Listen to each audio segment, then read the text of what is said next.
les politiques, ils n'ont pas d'humour. Ils sont tellement admiratifs d'eux-mêmes qu'ils ne peuvent pas avoir de l'humour.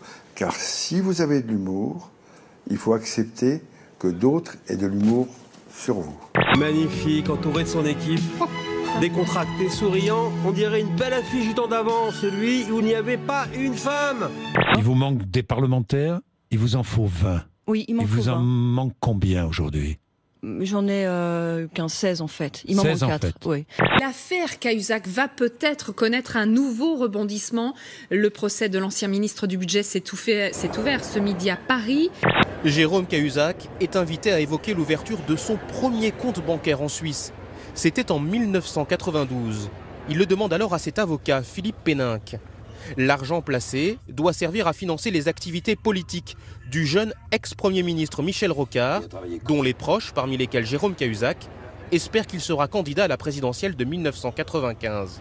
Y aura-t-il un procès pour Nicolas Sarkozy dans l'affaire Big Malion? Le parquet de Paris demande ce matin son renvoi devant la justice pour le financement illégal de sa campagne électorale en 2012. Son avocat parle de manœuvres politiques grossières. Il y a donc eu la saga Burkini. Et là, je m'adresse à vous. J'aimerais remercier les milliers de tweetos qui m'ont envoyé plein de jeux de mots cet été. Souvent très drôles, vraiment, ça m'a fait rire. Et des photomontages un peu étranges, mais je vous les montre. Voilà. Donc merci beaucoup. Moi je suis pour le Burkini. Il faut juste faire un débat en disant est-ce que vous pensez vraiment que votre Dieu est soucieux de la façon que vous aurez d'être habillé? Est-ce que vous pensez que Dieu a autre chose à faire que de savoir si vous êtes vêtu, dévêtu, moyennement vêtu, correctement vêtu? Est-ce que vous avez l'impression que, même par exemple pour Nice, qu'on peut imaginer que quelqu'un qui fonce avec un camion sur des gens et qui écrase des enfants dans des poussettes va arriver au paradis? Mais donc, en plus, il faut nourrir le peuple. Alors bon, je veux bien montrer mon sein, mais il faut faire un tout petit crème parce qu'en fait, ça fait longtemps que ça n'a pas fonctionné, vous voyez ce que je veux dire? Mais en échange, Manuel Valls, va falloir me servir, enfin me montrer une noisette. Double opération escargot et blocage d'une autoroute autour de Calais. Une association de commerçants, des agriculteurs et des routiers disent leur ras-le-bol. Ce soir-là, arrivé aux abords de Calais, Julien doit faire face à des ralentissements dus à des barrages de migrants. Aussitôt, 2 individus profitent de la situation pour pénétrer dans son véhicule. Aujourd'hui, on a un problème avec une immigration de masse qui déstabilise ce pays et avec un islam qui menace l'identité de notre pays. Le dire, c'est juste reconnaître le réel. Alors, on peut nier le réel. Il a passé à travers la bâche. Il est avec une grosse barre de fer, avec un gros bâton.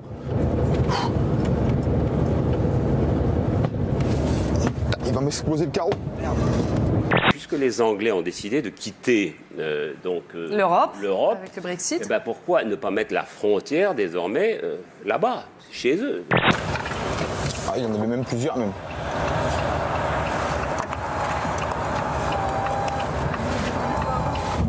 Roulez.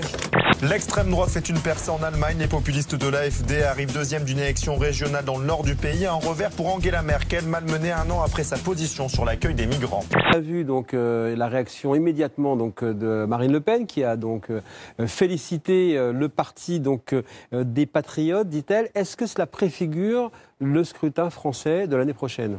Je dis simplement qu'il y a plein de gens qui votent pour le Front National. C'est pas mon parti, j'ai jamais voté pour eux et je les défends pas. Mais c'est pas normal que 30% de la population française n'ait pas de député à l'Assemblée nationale. Voilà. On n'aime pas ce geste. Un Olibrius en train de faire le salut. Vous auriez dû dire avant. L'Allemagne est en train de vivre la percée d'un parti populiste d'extrême droite. C'est la première fois depuis la Seconde Guerre mondiale. Il y a une personne qui a fait un salut dans la foule tout à l'heure. Écoutez, donnez-moi son nom et on va le faire foutre dehors. Mais c'est pour ça le FN aussi. Si tant est que ce soit vrai.